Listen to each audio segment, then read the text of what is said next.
Excellent. Okay, great. Hello, everyone, and thank you for joining us today. I'm going to give people a minute or so to join, and we'll start with a bit of housekeeping whilst we wait. Please feel free to ask any questions throughout the presentation using the Q&A function. We will go into the Q&A after Ray's presentation. Today's session is being recorded, and we will send you the recording a couple of days after the webinar, along with some useful links around literature reviews and Sage Campus. So, welcome to today's webinar on conducting a literature review. Let's start with some introductions. Could you go to the next slide, please? So I'm Danielle Nemet, and I'm the Senior Marketing Executive for Sage Campus. Joining us today is our very special guest and Sage Campus reviewer, Ray Pun. Ray is the academic and a research librarian at the Alder Graduate School of Education, a teacher residency program in California, USA. In this role, he supports graduate students with research needs, especially on literature review. He holds a doctorate in education from Fresno State, a Master of Library Science from the City University of New York, Queens College, and Master of Arts in East Asian Studies from St. John's University. We're very pleased and fortunate to have Ray here presenting on this topic. Next slide, please, Ray. For those of you who might not know us very well, Sage Campus is a library resource created by Sage, offering a suite of online courses covering key skills and research methods across all stages of academic study. Our courses are developed and reviewed by experts, such as our guest speaker today. I think we are now ready for your presentation, Ray, so I'll hand over to you. Thanks. Great. Thank you so much, Danielle. Hello, everyone. Thank you so much for making time to attend today's webinar, conducting a literature review. Some tips and strategies. These are just some of the things to consider, meaning that there's going to be plenty of other areas that in this 45-minute-ish to 1 hour webinar will not be able to cover. But the opportunity is to think about these things, apply it, incorporate it, and to consider ways to work on your literature review and the process. So we have an audience question here for all of you joining. There's about 900 people coming in right now. Welcome. So feel free to share. Where are you located right now? And I started seeing in the chat box many folks coming from all over the world, from Saudi Arabia to Canada to United States to Australia to Portugal. Very nice to see all of you here making time throughout the day and evening. So really appreciate you just making time here. So as we're having folks just chiming in and sharing in the chat box where they're coming from, this is just an opportunity for folks who are just joining us to come in and get settled in. And with that being said, I do want to say that this webinar that we have set up right now is currently, we have the chat box open, but right after this slide, we're going to turn it off because it will get kind of distracting and very difficult to follow along. But what you can do is if you have questions, please put in the Q&A box, and Danielle or someone from Sage might be able to look into it if there's some technical other questions or things like that. But we'll definitely get into it at the end and start looking at your questions. So now we're going to proceed here. Thank you all so much for sharing, and here we are. So an audience question two, another poll for all of you here. This is just a sample to see who's attending. Are you a student, a librarian, an educator, professor, or teacher? So if we can have that poll up, that would be great.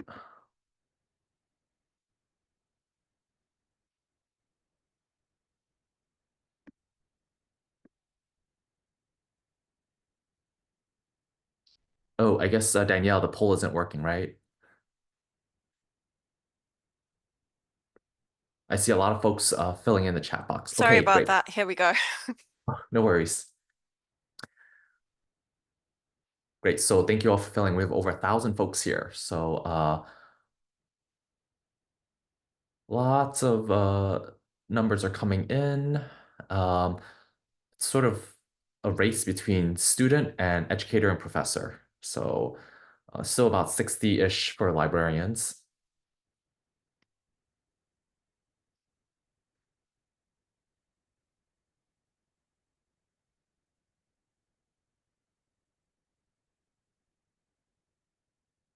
All right, so I think we can stop the poll here just to give folks a chance to see the numbers. So there's about certainly more than 800 folks in this room, but for those who filled it out, about 400, over 400 folks are students, 64 are librarians, and for educators, professors, teachers, about 340. So it's a good mix of folks. And the reason why I have this poll here is because everyone has different intentions when they're doing a literature review, because it varies from your type of work, your type of interests, but also like where you are in your academic career or journey.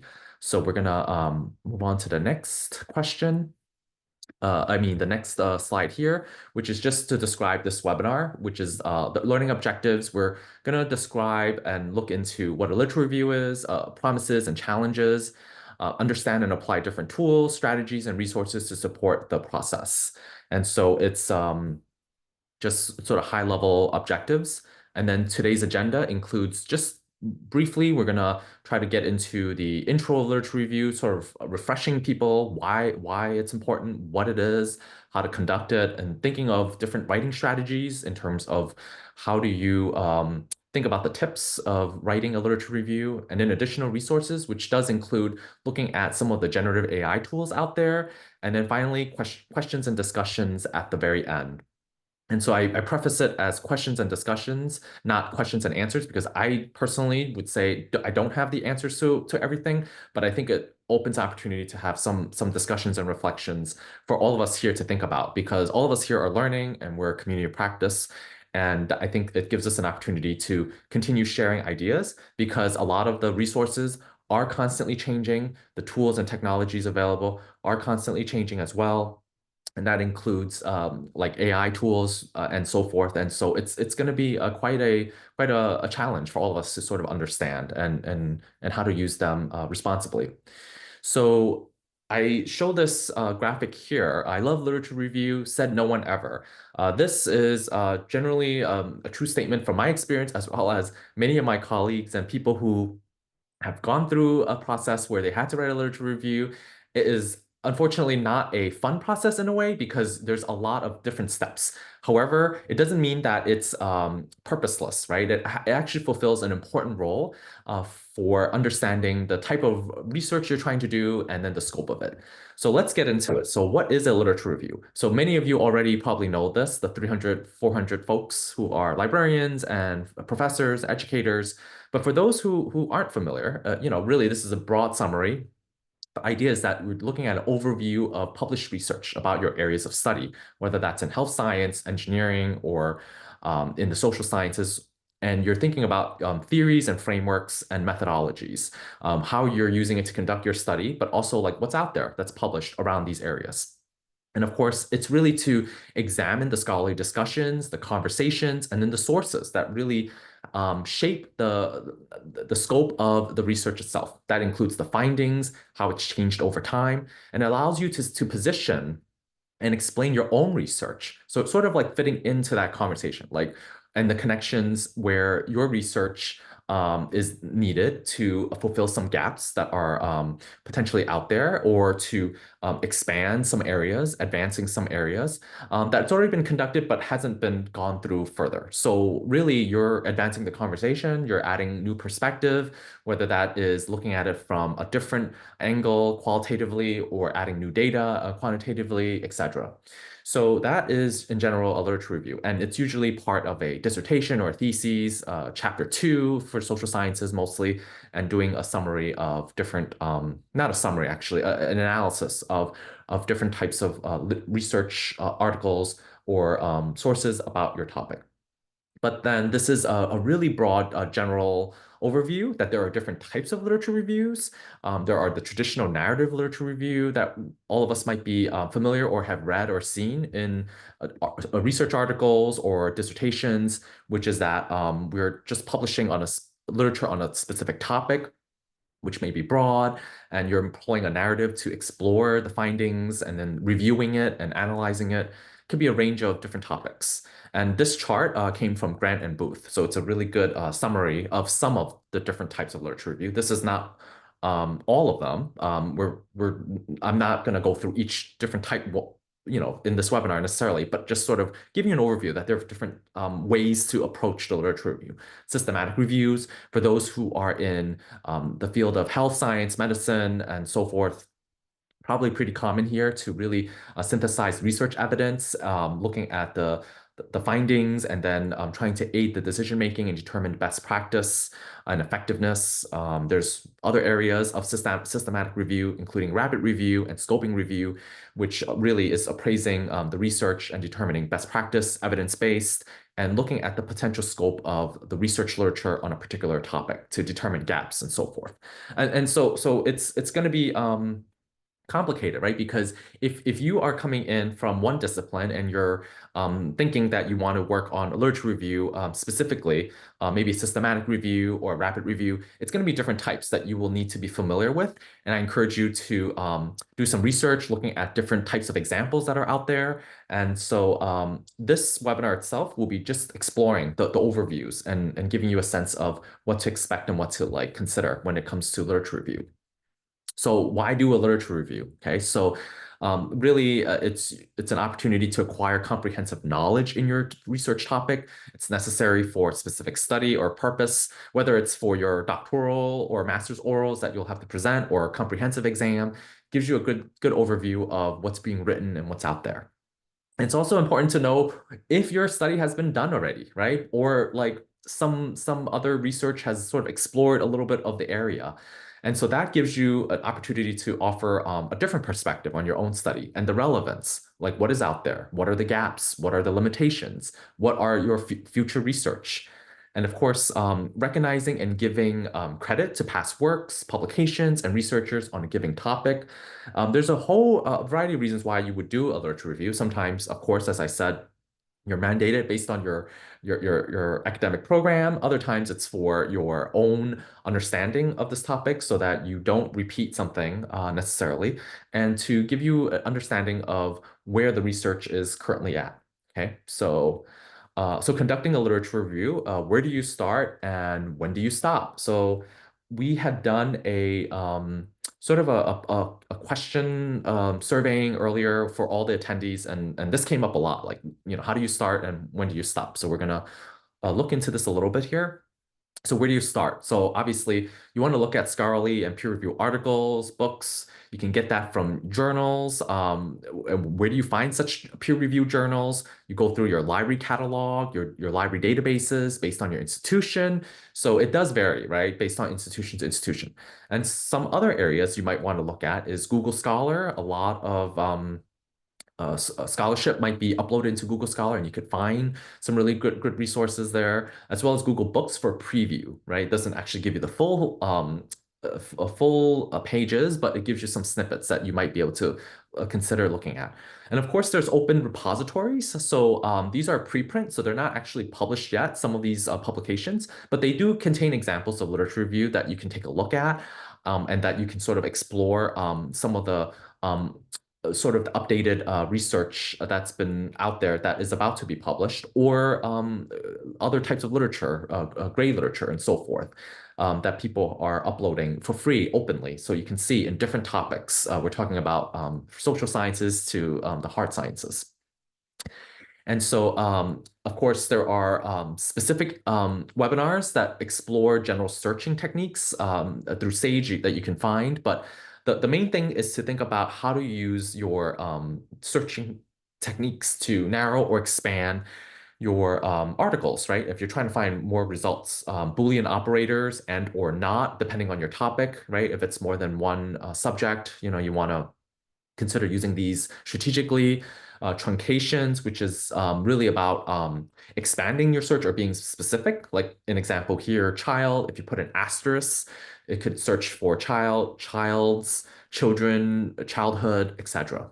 Wildcards, exclamation right there as an example to expand woman, women, etc. But the whole idea is you keep your searches broad and narrow it down as needed in advanced search. And it's really important that you do this in any of your library databases that you have access to, and then just try them out and try different search engines out there too, so that you can get a variety of different sources that may or may not correspond to your topic. And that's where the issue is, right? How do you evaluate the sources? So to evaluate your sources, really a few steps here So you want to read the abstract first, right? A lot of people might not think it's important, but actually it is the gateway to whether or not this article is relevant, right? And then this is what I have instructed a lot of the students I've taught, looking at how to understand these different sections, right, of a anatomy of a scholarly article, right? You want to look at the introduction, discussion, and conclusion, right? You want to just like skim through it and get an idea of what it is. And if it's relevant, you definitely want to take a look at the literature review section of the article. If there is one, then you can see what the author or authors have cited, and that can give you some clue that you might want to look at those sources too. So you're not recreating something. So you're not just starting everything from scratch again and doing a lot of searches like we just sort of went through a little bit there, but you're actually looking at what's already pulled out, and then you can search to see if you have access. And of course, the key is the reference section, right, at the very end, what is being cited and all of that. That is actually sort of like a trail where you want to find other sources that are relevant and gives you additional directions for your research. Now, for many folks who are students, you might be required to find like 10 articles to do your literature review. This is great because if you find one really good one that's relevant or really speaking to your scope or topic, then you can find several other articles right there in that one article, right? And so it's really spending time to evaluate your sources, and there are other ways to do that too. But the rule of thumb is just really find a couple of good articles to lead you to the rest, right? And so this anatomy of a scholar article, it is pretty comprehensive. There are other ways to read through this, which we're not going to get into since this is not about reading scholarly articles, but rather just thinking about how the setup is so that you can maximize your time. Because the most important thing is that you actually not just do the research or evaluating, but also the writing aspect, right? You want to actually start thinking after you're done reading and to write about it. But these are some other questions you want to think about. To when this is from University of Toronto, they had a series of really great questions here to ask yourself when you're reviewing a source.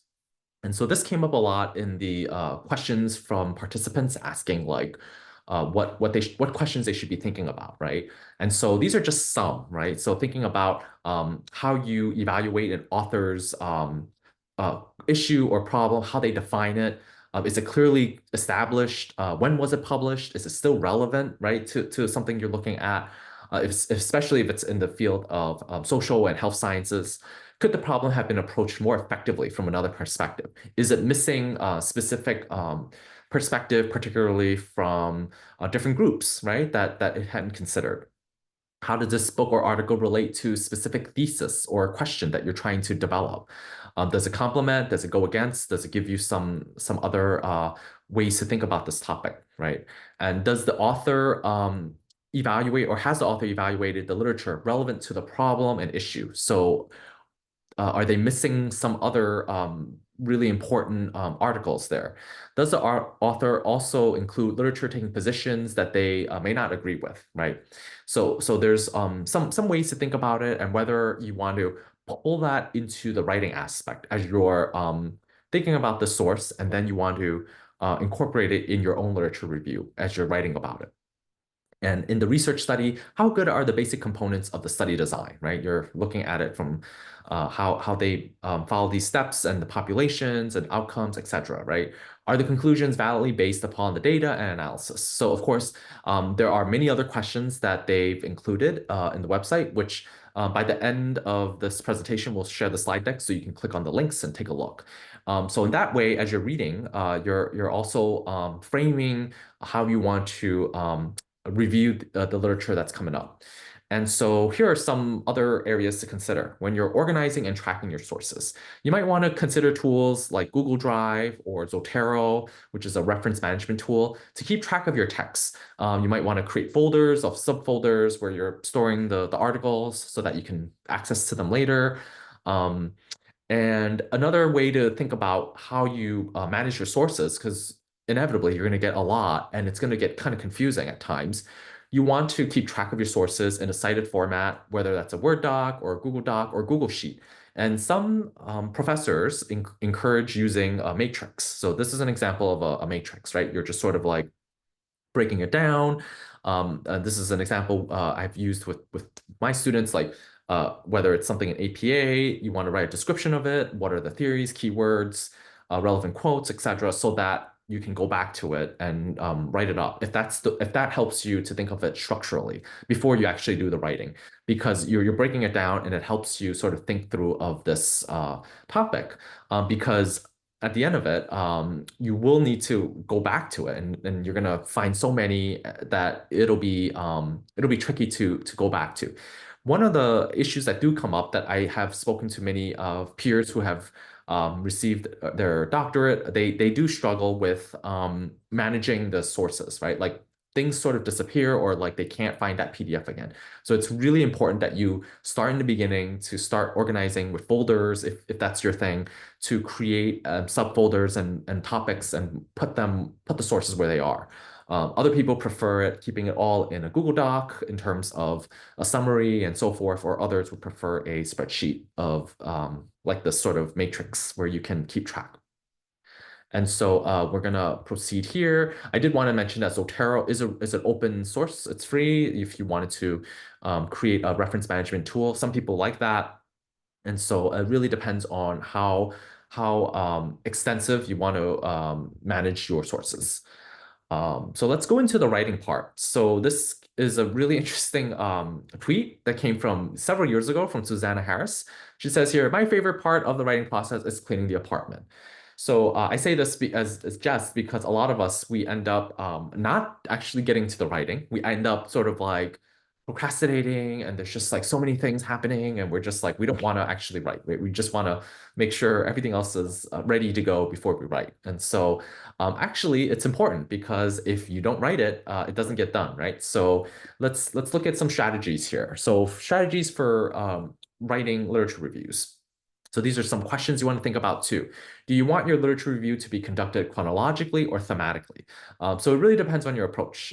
If you're looking at for changes over time or main themes, common themes, definitely that's something you have to make that decision. And we're going to look at an example in the next slide.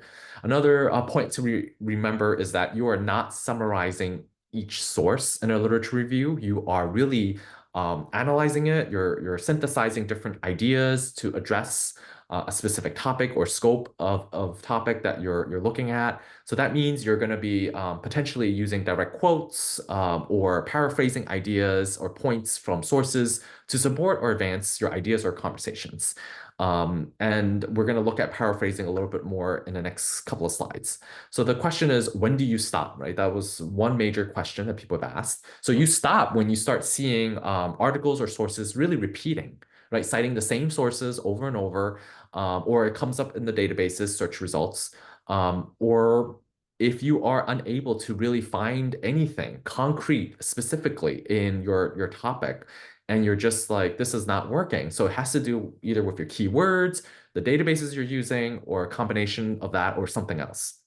So when that happens, you want to consult if you are at a higher education institution with your librarian, with your subject librarian, or if you have a research librarian to work with you and support you and collaborate on how to think about some of the sources. So that's where it might be a potential area to consider. But for the most part, if you are doing a lot of searching and you're coming across the same types of articles, then that might be the extent of it. But be sure to just double check, and sort of look at other keywords that might be related that you might not have used earlier. So here's an example that I wanted to show from Charlesworth Author Services. Just an example that I thought was just thematic versus chronological literature reviews for you to take a look at. So they have pulled up here as an example two kinds. So one on the left is very focused on a thematic topic, so common themes and how they brought up the different ways of writing it. So a number of these studies have concerned themselves with the overall organization of various parts of the research.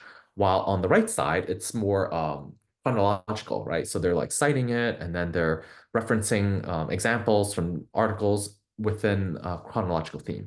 So at the end, it really depends on your professor, if you're a student, or your style, I think, but it really, and also the topic itself. So we're going to move on to here to some other tips to consider. So you always want to paraphrase when you can. So meaning when you find an article that you really like and it's saying a lot of really good things that resonate with you, you want to paraphrase these quotes that are coming up. So it's in your own words. That means you're expressing it and you're showing to the reader that you understand the ideas, especially to your professors, because then it demonstrates that you really understand what you're reading, right? And if you're paraphrasing. You want to avoid floating quotes. That is something all many professors would agree that it is not really good, which is randomly inserting quotes as a full sentence. So here's just like an example, right? Like you just drop it in without introducing it, without really pulling into context for your literature review. Definitely avoid that as best as you can and paraphrase it, which we're going to look at a tool that might be helpful. You want to focus on writing and emphasizing the discussions in the literature. You'll ask yourself, why and how are they connected to your topic? Why is this article or what its the findings are connected to your topic, right? And then sort of like bring it into light. Another way to think about writing is when you're looking at other literature reviews, whether that's dissertations or theses or in other research articles, they can serve as exemplars, right? As really way to give you an idea on how others have written about scholarly conversations on this topic. So it's not like you're completely starting from blank necessarily. You're looking at how others are doing it and then thinking about the style that you want to write in this section too. But it's also important to note that it just gives you some form of structure, right? But at the end, you still have to do your own writing. Some challenges in paraphrasing. APA style has a in-text citation checklist. It's a really good one to think about how do you paraphrase. There's a paraphrase self-test tool. So the original was created, written by Chu Allen and written off on a script by Daniel Lewis, which I'll show just a little screenshot of it, um, which is a way to sort of mark off what you've written, what the original says, and it might help you think about the language. When you're paraphrasing, you want to consider your own voice, how start and end paragraphs with your own ideas and wording and mentioning the sources. So meaning that you want to be sure to not just have floating quotes or just drop a lot of inserting quotes necessarily, but rather just putting in your own ideas, which is the best way is starting and ending paragraphs, right, with your own ideas, their topic sentences, and so forth, and then referencing the sources as you need to. So this is the paraphrase self-test, and this is what it looks like. It's open source, anyone can use it. And here's an example here. You put in what the text says, and then you try to paraphrase it in your own words, and it tells you, right? So it gives you an idea of how many words you're using and whether it might be worth sort of rewording things differently if you need to, right? So that's something I instruct our offer our students to just sort of explore as they need to, if they're really like struggling, right? And if it's a long passage, right? And this might be a good tool to consider. Now, I wanted to also show you this image here. This next image might be a really important reminder. So this is from Caitlin Blooney, who is a digital illustrator. Says here, English is a language, not a way to measure someone's intelligence. Now, I share this because many times, whether you are not a native English speaker or you are really not necessarily feeling confident in your writing skills, especially in the English language, it's to note that, this is not something to measure your own confidence, right? To think about that because we are learning as we go, language always changes. And that the default, just because it's in English, doesn't mean that you have to like master it to feel and to be intelligent, especially to those who are really struggling with the language, right? And it's a journey, it's a process, and I want everyone here to know that. it's important to honor that, right? That we continue going through the writing process. I share this because a lot of people tend to be really critical in the writing aspect, especially the reviewers, evaluators, or professors reviewing it, and just sort of being really harsh with the comments on grammar and so forth, when really the person is probably doing their best and using all the resources that they can and still really trying. So just keep that in mind. We need to live in a world that's more empathetic and compassionate when it comes to academia and higher ed. So now we're going to move on to poll three, which is why many of you might be interested in, which is have you used generative AI tools to conduct literature review? So we're going to have this pull up and feel free to incorporate, say it's a yes or a no.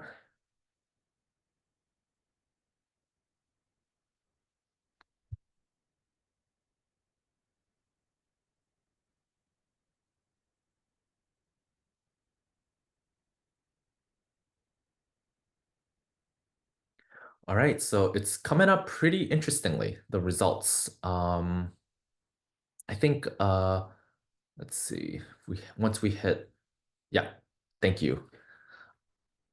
So here we have 224 folks have said yes, 561 have said no. Okay, so that's great. So about 200 of you, over 200 of you have started using it. So we're gonna get some perspective later from all of you if you're happening to share.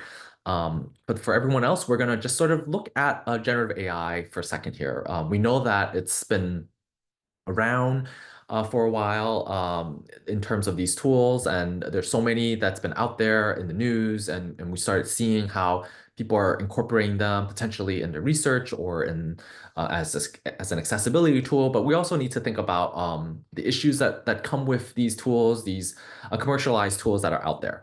So here are just some examples to consider, right? Obviously, we know that based on a lot of examples that are out there, we see all these tools are imperfect. There's something that creates this hallucination with fake citations. If any of you have used some of these tools to ask for like references or sources, it might make some stuff up because it's doing these like connections that are not really as accurate. It's not using importantly, you're not using your own words or original thinking, right? You're just using these tools that are out there to help with the process. And then a question to think about is, does the output reflect your voice, right? That's the major tension there.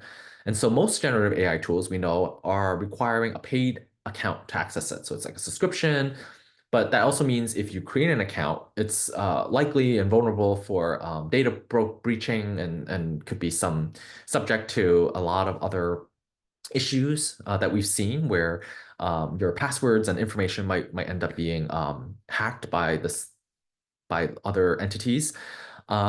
Another areas to consider is that they may generate summaries, but not the analyses of the sources. So meaning that they will describe and explain what the sources are, what the article is, but they're not going to actually analyze it, which means you still have to do the work as the researcher.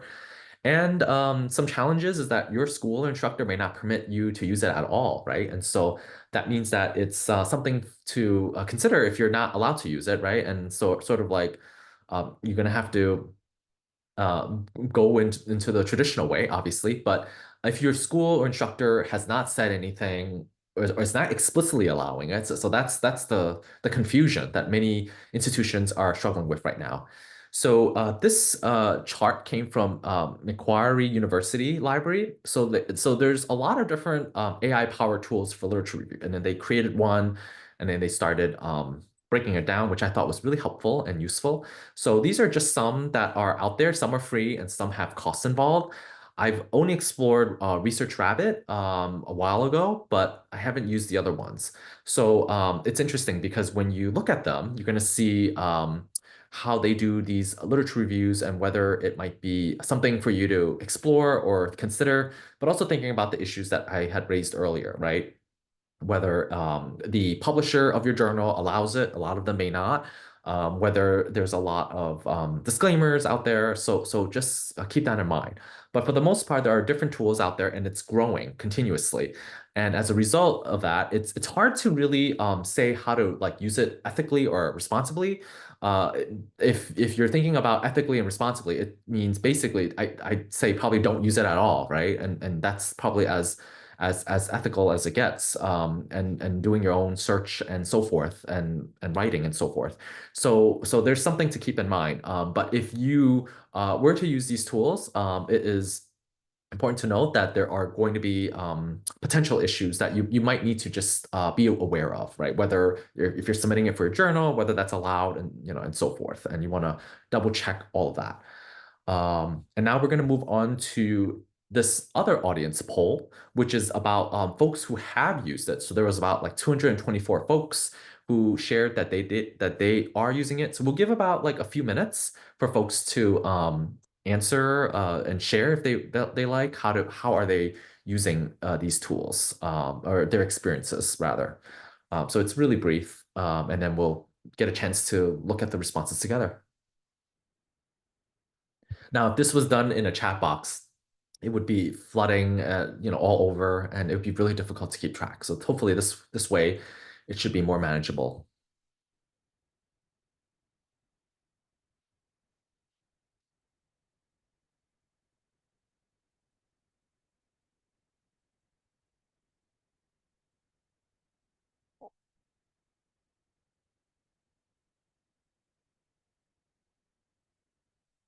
All right, so once we hit 100, I think we could stop because there's probably gonna be too many responses to look at. Oh, yeah, great. So let's see. Uh, oh, interesting. I can't see the results. I wonder if Danielle, can you see the results? Yes, I can. Hang on a second. Let me see if I can. Maybe I can screenshot, or let me just read out some. I'll read out some to Yeah, you. go ahead. Mhm. So, a lot of people have said they haven't used it or it's not applicable. Someone said that they had an idea to help them plan. So they used ChatGPT more than the others that you've suggested. Someone used SciSpace to get the sources and summarize articles after they did their initial literature search. Um, so someone's actually asking a question here, but we'll keep that one for later. They're saying that the university policy says that they should steer away from using AI. Um, so they've also asked for a critical review on their writing, but they don't ask AI to write the literature review. So I think generally people have, but in only in certain contexts, I think is the trend. Oh, great. Thanks for sharing that, Danielle. Yeah, thank you everyone for sharing. I asked this question because there's been a lot of different articles out there even about the pros and cons in a way of using these tools for literature review, and then there's many cropping up. So so yeah, we'll be sure to keep that in mind. So we're gonna move on to final slide here. So I wanted to share that in general, literature reviews are very difficult to do, right? That you really need to spend some time reading, writing, analyzing, thinking, and finding sources and so forth. And if you are stuck at any point, always, if you're a faculty member, always consider, chatting with your librarian, subject librarian, research librarian. They might be able to direct you to the necessary sources or other databases that you didn't realize that they had available. So you want to keep that in mind because then it saves you a lot of time and you have a thought partner, someone to really be a champion of the work you're doing and support you in the process. So I think we're almost at the 40 minutes, which means we're moving towards Q&A. So I think I'm going to move on to the final slide here. And so that was just a lot of information all at once. And I want to thank all of you for answering some of the questions and sharing your thoughts. And we're going to transition here to question and discussion time. And here's a slide deck if you're interested, and the QR code, which we'll all send out anyway at the end. But yeah, so for now, want to thank all of you for making time here. So now we're gonna transition to Q&A. Oh, Great. actually, yeah. Thank you so much, Ray. That was a brilliant presentation. I'm very excited for the questions and discussion round, I think is the Q&D. That's brilliant. Great. So I've asked people to also upvote some of the questions that they had an interest in getting answers to. So Nasser asks, is it good practice to ask AI to summarize articles? Uh, I would say you should probably still read it just in case. But I don't usually use them to summarize, but it really depends on the person's situation, right? Obviously, if they're in a time crunch, if there's and they need to think about expediency, but it really you really want to have due diligence because if this is for a master's orals or a written exam that you will later need to produce, it doesn't stay, right, when you're reading a summary. So it depends on the purpose. But I would say just be cautious about using it. Yeah, I think that's a good rule of thumb. So Benjamin says his biggest issue is he just doesn't know where to start. So he has the sources and the question, but he just feels a bit stuck. Do you have a sort of advice to get over that initial hump? Yeah, I would use a spreadsheet, a matrix, and then break it down, like the way I had showed, which means what are some good quotes you find? What are some sort of the main theme of this topic? What are some questions you might have about this article? And so when you break it down, then you have the different chunks, and then you can sort of put it into a narrative, whether that's thematic or chronological. So the best way is to break it down source by source. Brilliant. Yeah, I think that makes sense. Julia asks, what is the best way to include diverse viewpoints and counterpoints in the literature review without confusing the reader? And I just want to also add, if people could upvote the questions that they are interested in having answered, that helps me field them because there's loads. But yeah, so to Julia's question, to include diverse viewpoints and counterpoints, but not confuse the reader. That's interesting. Well, I guess if you have found in the literature review different points of views, then you would incorporate it, probably as they say, I guess in a way to write however or sort of like word languages that really encounter each other. But it really does get confusing because then sometimes people might think, oh, I have five articles that are about this topic and then five articles that are against this topic. So do I need to find five? So it gets into sort of like this other kind of thinking, for me at least. So I think you might need to just think about what it is, why you're trying to share these counterpoints, right? And then sort of like understand where it fits into your own research. So if it's important, you could put that a section in the literature review separately from all the other ones that you're synthesizing. Yeah, yeah, that makes sense, I think. Um, Wally asks, how is systematic literature reviews different from narrative literature reviews? Yeah, systematic literature reviews are systematic reviews are very specific, right? They are evidence-based. You're looking at the results of a specific articles that are out there, and you're trying to make sense of it, right? And I just went through that earlier.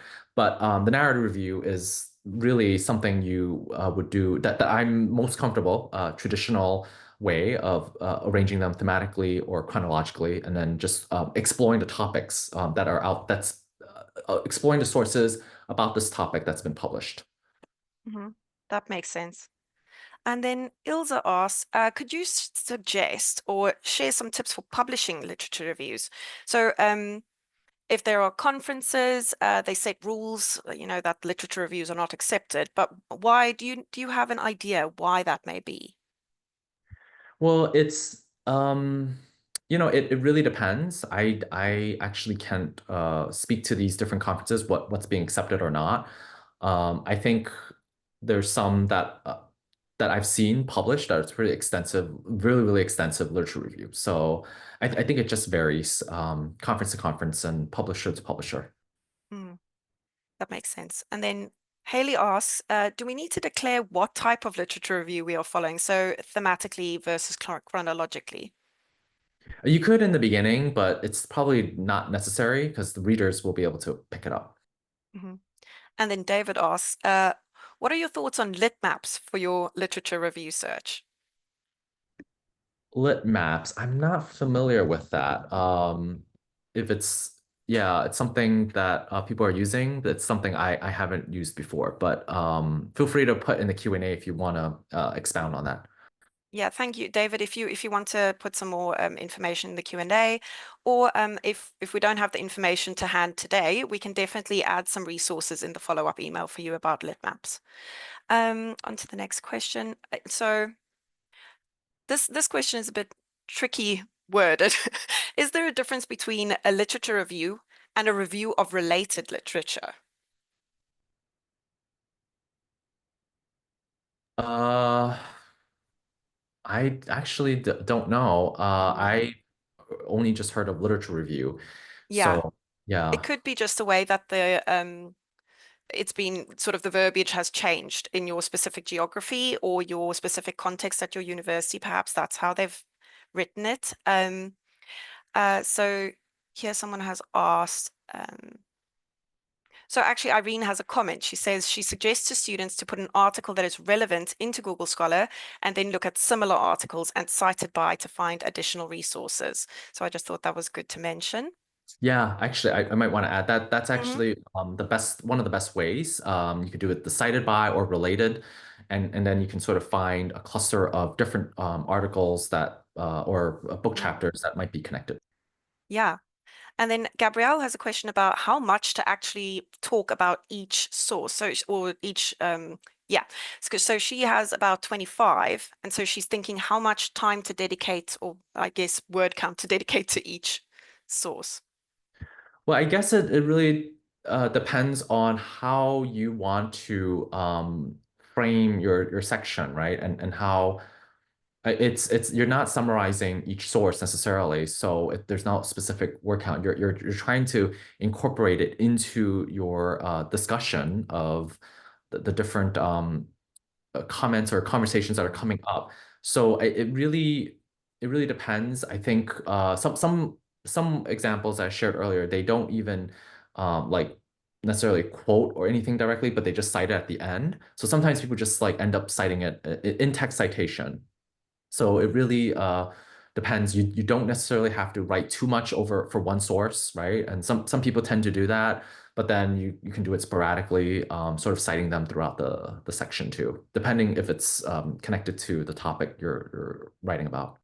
Yeah, that's a good answer, actually. Thank you. And then Moses has a question about how many sources are actually enough for a proposal for a PhD thesis. Now, obviously, this is a question of, how long is a piece of string, but do you have sort of a yardstick where you can say, okay, if you've reached, more than X?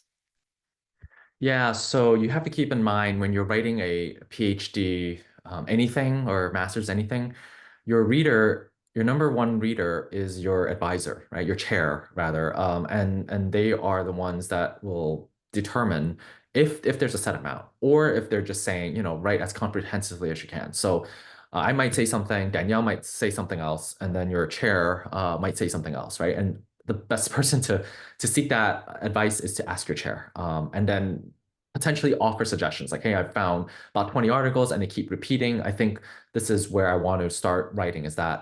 Does that work for you? And sort of see how they feel about it. They may have a different take completely. So Mhm.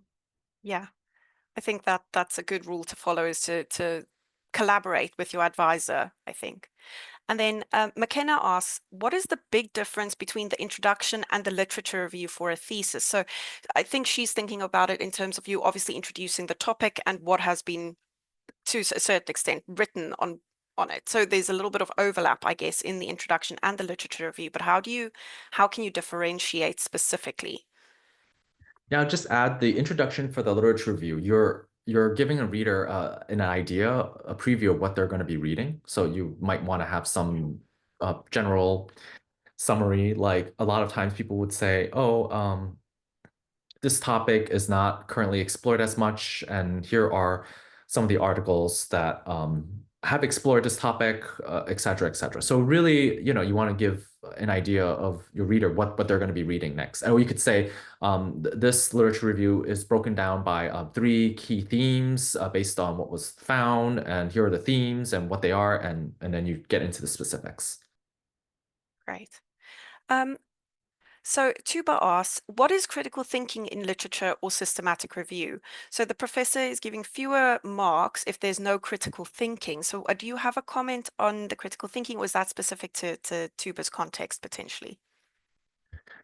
Yeah, I think I would just say that critical thinking is, as I was saying, you're not just summarizing the literature, you're really analyzing it. So you're breaking it down, what each source is saying, what the authors or researchers are saying, what the arguments are, and then you're putting it in context to your own research. So then you're doing that critical thinking by trying to make that connection, right? What is the author's limitations? What are their strengths? How does it relate to your own research or scope of topic or findings? So that part is where you are doing that critical thinking in the writing side. Now, if you're just summarizing and saying, oh, XYZ author shared that this finding, blah, blah, et cetera, right? Then there might not be a lot of critical thinking involved, and you're really just describing what the author had done. That makes sense. And then Yulia, I think she's asked another question here. She asks, how do I adapt my literature review for different formats? So for instance, a journal article. So do you have a strategy that you might apply to adapt? Yeah, I would look at the journal that you're interested in. For example, look at the articles that's already been published. Your chances are you're going to find another article that has already done a literature review, and then see how they've sort of organized and how they have um, published the piece, and sort of like get an idea as an example. Certainly, you're not like copying like necessarily how word count or anything like that, but you're looking at it to get an idea, and then also the journal's publishing features or requirements, right? And they may spell it out. If you have any questions, I would reach out to the editor of the journal and see what the responses are to your specific questions. Great advice. Cormac has a question with regards to he tends to go down a rabbit hole with certain subsections and ends up writing way too much. So, do you have advice to keep that from happening, to sort of strategize which sources get the most attention, I guess? Yeah, you might want to it's the biggest question, the biggest issue that many people feel like they really enjoy the research, but you're gonna have to stop and read and analyze and write, because if you don't do that, you're never gonna complete the assignment. So, or the project itself. So you need to really balance it out, and then like give yourself some due dates when you'll stop doing that, and you can still start collecting and put them on the side, right? And it could be a separate project later, but the most important thing is to cover the topic as comprehensive as you can, and you don't want to write it where it's just going to confuse the readers, because if you get too niche, too specific, straight down, it may not be relevant to the overall research question that you posed. So you gotta have to balance it out. Also, if you're a student, you might want to consider asking your advisor or chair just to see to what extent should you be stopping. They may just tell you to stop at a certain point, so that might help. Certainly, if you're not, you have collaborators or other peers, you can ask them to help you read through your literature review section to see if it's Mhm. clear, if it's too specific, if it's going into different direction, and they can give you some feedback too. Excellent. Yeah. Dino asks, how far back do you recommend going in a literature review? Should you stick to articles directly related to the research question or dive back into seminal foundational works in the field? How do you do that without reinventing the wheel, essentially, with limited space in a paper? Right. I think it depends on your topic. For a lot of folks in health sciences, I've heard, I don't think 10 years back, right, or even more is necessary. So if you're like in the social sciences, it might be, right, sort of looking at the foundation. So it really, really depends. And you want to obviously uh, you do include some of the foundational ones, but you don't necessarily write about it necessarily. You could cite it in the in-text, like in a parentheses, etc., the date and stuff. So you're still making references to it, right? But at the end of it, it really comes down to your discipline and your topic itself. To what extent is this topic like enduring from 20, 30 years, right? If you really need to go all the way back. But also it depends on the assignment itself. Like if it's a dissertation, right, then you kind of have a way to really look at it in that format. But if it's a scholarly article for publication, you're really limited, right? To page count, word count. So you got to be careful how much you add in there because it's going to be tricky to revise and edit later to fit the journal's requirements. So it really depends on a lot of circumstances, but at the end, I'd say it really depends on the topic itself. Yeah, yeah, that makes sense. Suleiman asks, what should you do if the subject is very new? Yeah, and that's a good question. One way to start looking is to think about dissertations and theses. They're the latest research areas that might cover. Someone may have written something about it or covered it. You can look at it. I think ProQuest dissertation theses, they have something you could check. But if it's very, very new, it's something you remark on, but then you still have to write about some of the topics or write about the areas leading up to this topic. So meaning that it might not necessarily be specifically about topic A, but it's sort of in the peripheral, like connecting to the margins of this topic, if that helps. So for example, if people are like wondering, oh, how do we think about oh, I don't know, artificial intelligence and kindergarten or pre-K, right? Like the impact of their learning. Then you kind of have to break it down by the themes, right? Like AI and education, childhood education and learning, and AI. So like sort of like different areas that doesn't necessarily address your fundamental research questions or the topic itself, but gets into the peripheral that might help you start with some of the literature that's covering this area. Great, thank you. And then Claire and Afsin have kind of the same sort of question. So Claire is asking about including charts and sort of maybe a map in your literature review to illustrate where you've gone with the information. And then Afsin suggested a table. Do you have an opinion on including sort of visual aids for navigating the information? Yeah, if it's helpful, feel free to add it. I've seen some that have included it, but it really depends on the person. So there are people who are visual learners, visual readers, so it might be helpful to break it down. If you're finding a lot of literature and you want to break down by themes or topics, and so that way you can start citing them and showing, what you found. So that might be helpful for your readers. Mhm. June asks, and this is potentially an interpersonal issue, but she's asking how to handle this a situation where two independent reviewers have a very different pace of reviewing the literature. Do you have maybe some suggestion on how to handle that? I'm not quite sure actually because it's really about adjusting to people's different styles and feedback, and then if one style works better for you, you could see, if you could share that feedback, but I'm not quite sure. Sounds like there's a lot more context needed, but I can't really add more to that. Great. Thank you. I know that one was a little bit offhand, but these are the questions that we get that are interesting to discuss sometimes, and it is, a reality of actually having to do the work sometimes. So it's great to get your perspective. Um, so here we see another question. I'm just trying to see through the ones that haven't got that many likes because I'm aware that we've got well over 90 questions now. Um, Should so we uh, should we do one more? Just yeah, feel free because I think we're coming to time now as well. I think so. An anonymous person has asked, "Can you make a comment on the use of AI and AI apps?" So, would you suggest using Rayan potentially to conduct or help with the lit review as an example of an AI? I know we've touched on AI before, but potentially just that specific tool.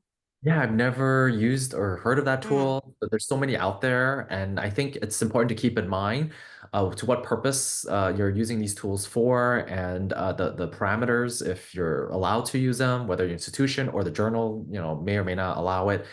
And so I think there's going to be more of these tools, right? And you're going to have to um, think about it, how to use it carefully, but also if it's necessary. If it's not necessary, if it's going to create more sort of learning curve, Mm. then have to, think about your choices there. Yeah, and I think related to that question, Anne asks, is there a tool that you recommend for meta-analysis in empirical literature searches? Yeah, I haven't done meta-analysis. It's Mm. not my specific area, but I'm pretty sure there are um, webinars or publications about meta-analysis that you can look at, examples to see what tools that they've used. Excellent. Thank you. And we do actually have a tools list that I can share. I'll add that to the list of resources in the follow-up email.